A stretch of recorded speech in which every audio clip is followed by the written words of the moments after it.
year. Now, today I want to speak about another great rabbi from would have a prominent, I think, in Belgrade, in Serbia, and also in Sofia in Bulgaria. His name was Rabbi Meir Angel. A great rabbi of his time. I believe he was born actually in 1558, actually in Sofia in Bulgaria. It was at that point in time part of the Ottoman Empire. He passed away in Sfat in the year 1613, Eretz Israel. And once again, that was part of the Ottoman time, respectively, over there. He'd go on to become, in his life, the chief rabbi of Belgrade and the Jewish community in Sofia, very prominent positions. He was a famous rabbi, I believe we spoke about on various occasions before inside this series. So he was born in, I believe, in Sofia, actually. It was in the year 1558, in the middle of the 16th century it was. And I think he passed away 1613. Tzfat, as a boy, was about 72 years of age. He would not just work in Sofia, he would also work in Kushta in Turkey and also in Belgrade in modern day Serbia, or once upon a time was also part of the old Yugoslavia also respectively. He would, as well as that, he'd be the author of various Torah works, including Keshet Nechosha, which I think was printed in the year 1593. He would also do the Mesurat Habrit, which was printed in the year 1619, and the Mesurat Habrit Agadol in the year 1622.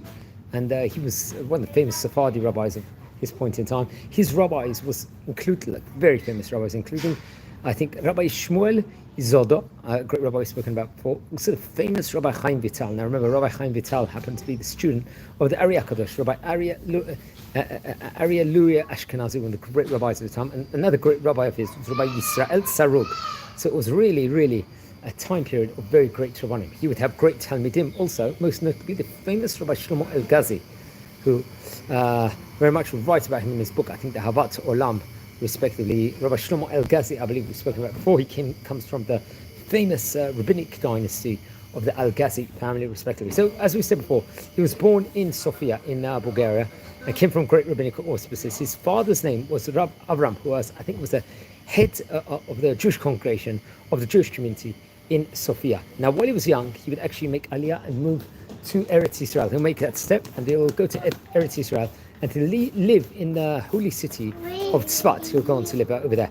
Now, when he was in Tzfat, which is one of the 4 holy cities of Israel, along with Tiberias, also with Hebron, and also along with Jerusalem, he would settle over there, and he would be a Talmid of the famous Rabbi Shmuel Izodo, and also Rabbi Chaim Vital. Remember, these were great rabbis, part of the famous Kabbalistic time period, as well as we spoke about Ari HaKadosh. It was a golden age time period of Kabbalah and Torah learning in that specific vicinity in of itself. Now, he would actually mention, I think, in various different writings, especially Rabbi Yisrael Srug, I think his teacher, and I think there was another great rabbi, Rabbi Elazar Askari, and I think this was, he would be appointed eventually the rabbi in Turkey, in Kushta, respectively. So that also is very interesting. Now, come what the year 15, I think it was about 1593, if I'm not mistaken, towards the end of the 16th century, his book, the Keshet Nechosha, I think he would actually be published. It was dealing with Musar, within regards to ethical and Musar aspects in of itself. And at the start of the 17th century, he would actually arrive in Belgrade, in modern day Serbia, and be appointed the rabbi of the congregation over there. Very prominent position. I think this would last pretty much till the year 1617, when eventually he'll be called to go to Sofia in Bulgaria, modern day Bulgaria, and he'll be appointed, I think at that point in time, the chief rabbi and head of Jewish court of the community and the rabbis, let's just say.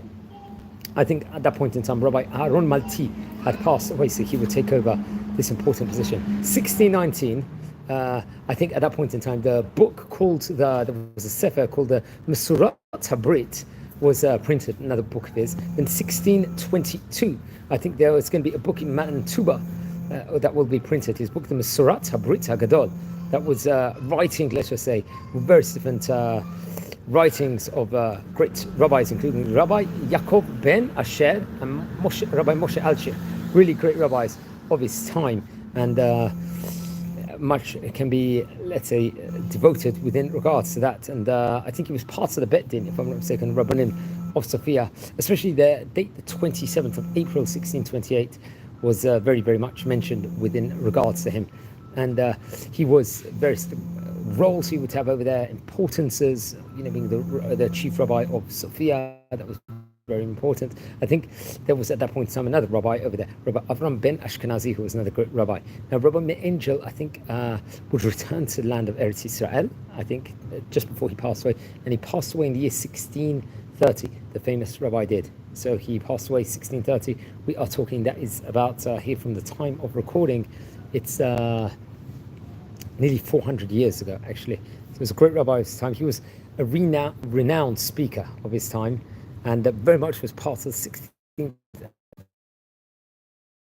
He would travel to many countries, including Poland, Italy, and Greece.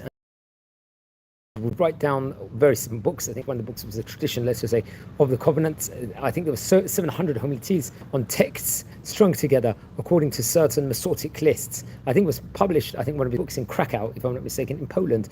There would have been 1619. We talked about the Ma'asorot HaBrit HaGadol. This was containing 1,650 homilies of the same, let's say, character, which was obviously published in Mantua, I think in 1622.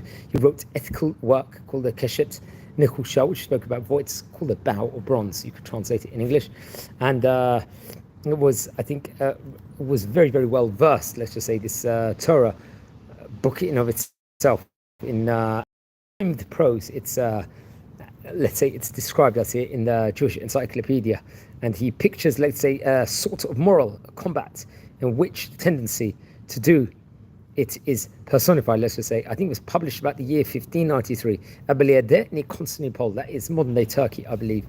And I think it was by Rainer, if I'm not mistaken, the widow of Rabbi Yosef Nassi, if I'm not mistaken. He speaks of commentary on Abbot, which however seems not to have been published also, so there could have been another publishing writing of his, but he was very much a great rabbi of his time. His rabbi was Rabbi Chaim Vital, who we said before was the student of the famous Ariya Kadosh. It was a time period. You know, Ariya Kadosh was a Talmid, I believe, of Rabbi Moses Cordovero also. So it's a chain of great rabbis over here, which he very much had a great link to. So I have to point that out, and he was a great rabbi of his time. Now, friends, we're community here. We're learning about famous rabbis of yesteryear. If you descend from any of the great rabbis we're speaking about, please send me an email. I would love to hear more information. If you feel anyone is interested in watching any of these videos, please share these videos also to other people also, and be part of this growing community, and learn more about the great Chachamim of yesteryear. And if you descend from any of the great rabbis, please let me know, and please subscribe. So wishing you well, and take care, and blessings here from Israel. Thank you very much, everyone, for watching.